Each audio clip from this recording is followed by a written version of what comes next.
dilakukan oleh tim GPX pada game yang pertama di match keempat kali ini. Sebenarnya kalau misalkan dibilang nggak ada frontliner, wajar dari geng Kapak. Karena Angela. Bukan cuma Angela, ada Link dan juga One yang bisa memberikan damage tanpa harus naruh presence-nya di depan sana. Oke.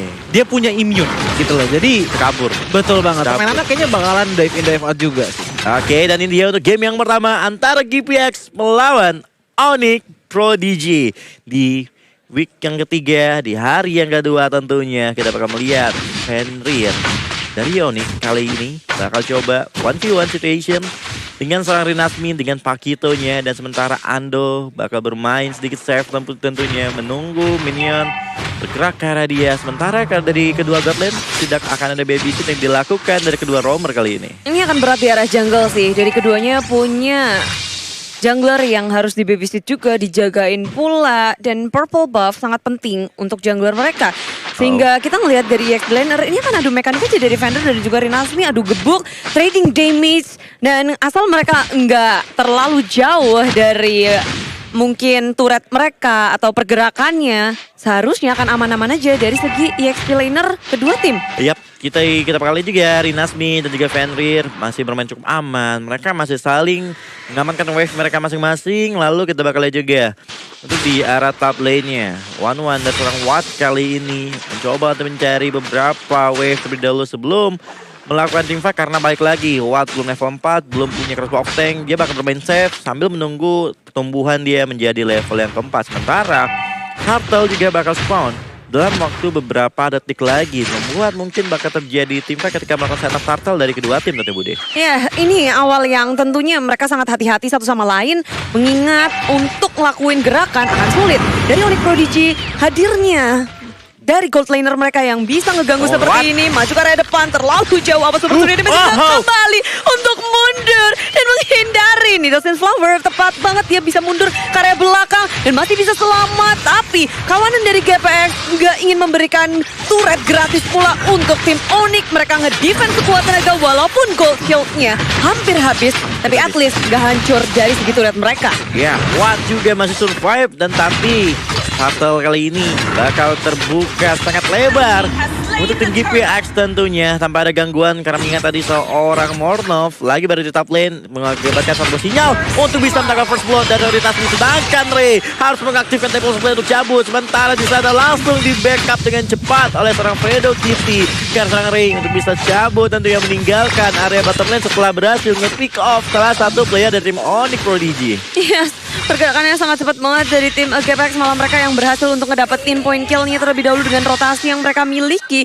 Kayak tim Onyx agak sedikit tertinggal, dan mungkin fokus dari Onyx adalah juga mengamankan dari segi turretnya. Tyrant Race menutup Fredo Cutie tanpa adanya backup dari kawanan. Sprint udah dikeluarkan tapi kurang bisa untuk kabur dari gempuran tim Onyx. Ya, sementara Watt di top lane sekitar tekan. Lalu kita akan melihat dulu dari segi emblem yang digunakan, Joji. Iya, kalau misalkan kita lihat dari segi emblemnya, Vimorov untuk bersinar. Iya, kita kembali ke game ya. Kali ini Watt Supriyadi sedikit kesulitan dari top lane. Sementara Riggs bakal coba untuk melompat langsung ke backup karena seorang Desan Turu. Dan ternyata Watt kan ini mencoba untuk mengejar Wings Point terpecah. Crossbow of tank coba digunakan seorang Watt, tapi Santoro masih memiliki Aegis, malah Wattnya yang harus turun di sana. Dan kali ini sepertinya top lane bakal berdiri setelah GPX kehilangan seorang Watt, Bude. Iya, backup sangat cepat dari tim Onyx Prodigy ya, dan Enhance Chain yang tepat diletakkan di awal Supriyadi menghentikannya. Satoru sempat kabur dengan adanya sprint. Onyx akhirnya bisa untuk mengimbangi permainan gerakan dari tim GPX. Dan GPX pun kehilangan satu turret di area top lane. Setelah mendapatkan turret di area atas, Satoru dia langsung switch ke area bottom lane.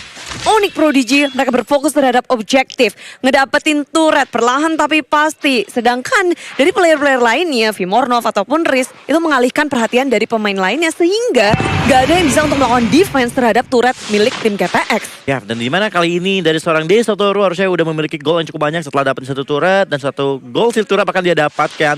Artinya kali ini kenapa dia mencoba untuk melakukan switch, karena dia udah pede dengan gol yang dia miliki untuk bisa berhadapan dengan Rinasmi dengan Pakitonya.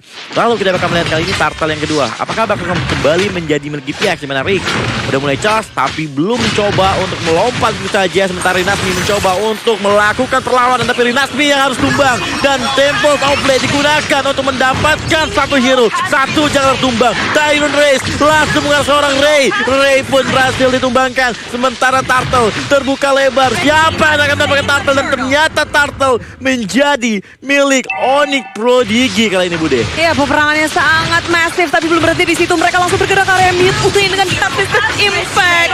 Oke, PX kehilangan Ando yang berusaha untuk melakukan defense seorang diri. Padahal dia itu jauh di turret belakang. Tapi dengan adanya tim Onyx yang langsung nge-flank ke area lini belakang, GPX dimanapun mereka bersembunyi nggak bisa untuk berlindung kembali. Iya, ini Onyx Prodigy bakal dimenangin banget sama yang namanya momentum sih. Tadi kita bisa melihat bahwa Riz-nya maju ke depan sana, loncat dan mendapatkan seorang Ray itu adalah harga yang mahal banget untuk dibayar sama teman-teman dari geng Kapak.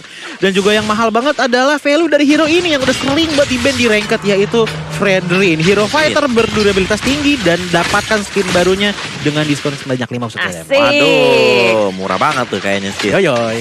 Ya, makanya dibeli sekarang juga teman-teman ya.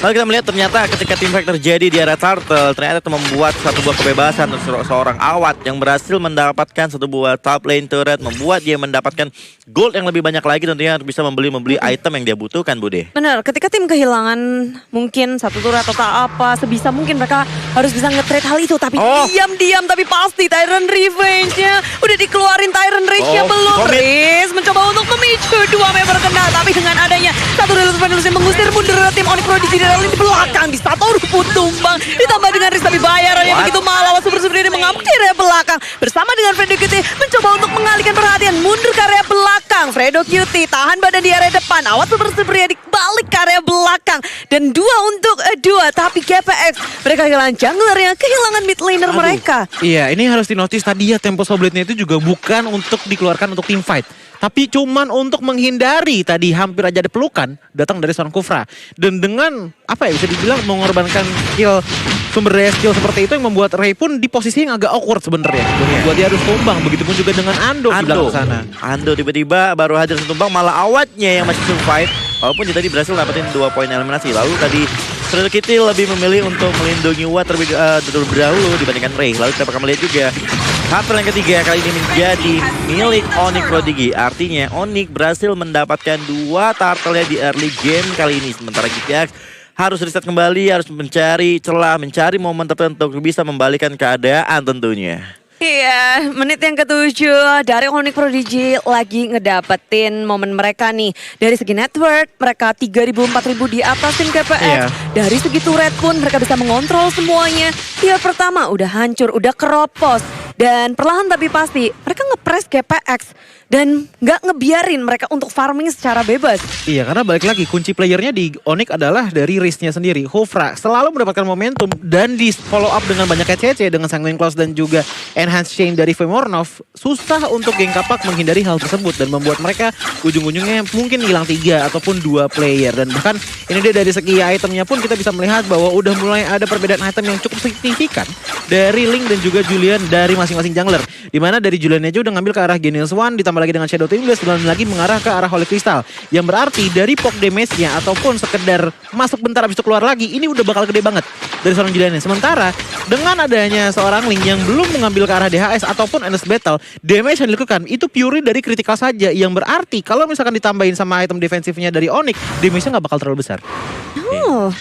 Masih belum terlalu besar. Belum terlalu besar. Masih segini juga butuh banget untuk pemain lainnya cari item satu persatu. Awat udah jadi 2 item sih. Iya, kalau dari Awat memang udah ada 2 item dengan Corrosion Sight dan juga DHS. Tapi bagaimana cara masuknya? Iya sih, masih rada berat Itu ya. dia. Tapi dan Onyx sendiri, mereka berhasil loh ngontrol dari segi laning phase-nya. Dari early game-nya. Lalu gerakannya mereka pun sekarang kayak ngejagain lane supaya minion nggak lebih dari River. Oke, bahaya banget. GX, nah Onyx udah nge-leading untuk di early. Gimana cara mereka udah stabil, bisa nge-snowball posisi yang dimiliki Onyx sekarang. Lalu kita melihat adanya di menit 9 seperti biasa Lord dan Spawn dari teman-teman dari GPX sepertinya bakal mencoba untuk mencari celah. Dan juga dari tim Onyx apakah bakal bermain lebih objektif, dan ternyata Onyx berhasil mengamankan Lord yang pertama. Tapi tenang, masih Lord yang pertama, masih belum terlalu kuat juga Lordnya. Ini GPX emang benar-benar mau ngehindarin sih. Mereka sadar betul ketertinggalan dari segi network, dari segi item, sehingga potensi untuk fight, tentu mereka nggak bisa untuk menanginnya, agak sedikit sulit. Jadi nge-trade ke arah turret, nyolong ke purple buff dari tim Onyx, itu menjadi pilihan mereka dan itu pilihan yang pinter loh. Ya, untuk dapetin gol-gol yang mereka nampaknya masih tertinggal dari tim Onyx. Dan jangan lupa juga buat teman-teman semuanya dapatkan skin eksklusif kita. Mobile Legends X Kupu Vanda bakal bisa kalian dapatkan juga sekarang di in-game. Adanya skin Choji maksud gua. Choji. Skin Akai. Choji. Kaget. Skin Akai. Atamus dan juga Link. Betul, Itu dia. Sekarang udah hadir di in-game. Lalu, back to the game-nya. Kita bakal melihat adanya satu buah Lord yang udah mulai bergerak di arah mid kali ini, Bude. Ya, GPX nggak bisa terus menghindari peperangan yang ada. Si Onyx akan membombardir masuk ke area mid lane. Dari segi Lord memang bisa diatasi. Tapi gimana dengan rotasi dari tim GPX yang akan dicekek oleh tim Onyx Prodigy? Aduh. Satu player memang bisa keluar. Ada Ray yang udah jauh banget menggiring minion ke arah top lane-nya. Iya. Tapi di daerah tengah, di daerah bawah minion akan masuk. Satu Ray aja cukup untuk memecah belah fokus dari tim Onyx. Mereka harus defense, mereka harus mundur ke area belakang.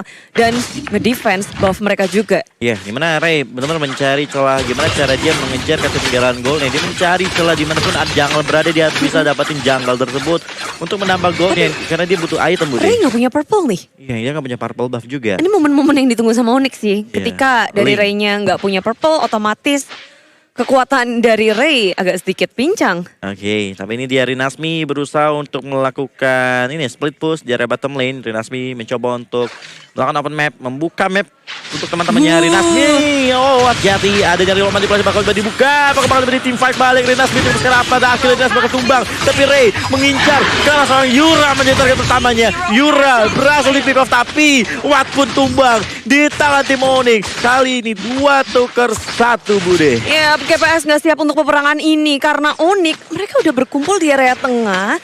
Lini belakangnya dihancurkan oleh Fenrir yang tiba-tiba ngeflank berfokus ke area belakang. Ray melakukan hal demikian, tapi Onyx akan nge-snowball ini kah dan akan langsung masuk memecahkan satu base turret milik tim GPS. Udah jebol satu, udah keropos, tinggal berfokus ke arah dua lainnya nih. Oke, artinya bakal ada super minion yang bakal bergerak dari arah mid lane ke arah base milik dari tim GPX. Dan sementara Lord yang kedua juga bakal spawn dan beberapa detik lagi. Apakah dia mau nih bakal coba untuk cepat tentunya untuk bisa dapetin Lord yang kedua kali ini, Choji. Iya, dari mata Ninja Choji sih jalan mencari kemenangan untuk yang kapak di game kali ini ada dua. Apaan? Antara main backstreet atau bisa dibilang main split push. Backstreet dalam artian kalau misalkan emang pengen kontes, kalau misalkan emang pengen team fight, pisahin dulu. Jangan ngumpul satu tempat karena risk ini memang resikonya tinggi. Untuk teman-teman dari geng kapak. Atau main split push kayak tadi. Kita bisa melihat bahwa tadi dari arah top lane, Ray bawa satu minion doang. Tapi ternyata itu tabungannya dia karena pengen di-freeze minion dan pada ujungnya top lane udah dihancurin. Itu harus dilakuin pelan-pelan oleh teman-teman geng. Iya. Tapi GPX berani banget loh, mereka langsung bergerak menginisiasi bot yang ada, terlibkan konsil. Dan juga area depan, Onyx Prodigy belum menemukan siapapun. Dan sudah terbuka konsil yang mereka miliki. GPX akan maju ke area depan, mau mencoba untuk melakukan komitmen terhadap Lord yang ada. Bukan Retri, tapi awal super yang mendapatkan Lord. Dan tim Onyx sudah kehilangan Vimorong terlebih dahulu. Rinasmi Ando sudah hilang, tapi di belakangnya. Dan sudah hilang begitu banyak member dari tim GPX. Terus Ray dan juga Fredo Cute. Fredo Cute dikejar-kejar Fenrir, gak akan bisa kabur kemanapun. Dan inilah dia. Dan dua member terpisah belah. Fredo Cutie membeli waktu dan sudah tumbang. Oh, ini dia satu momen apakah bakal dikembang untuk tim Onyx yang gimana? Midnya terbuka lebar oleh salah satu langsung ngehajar base.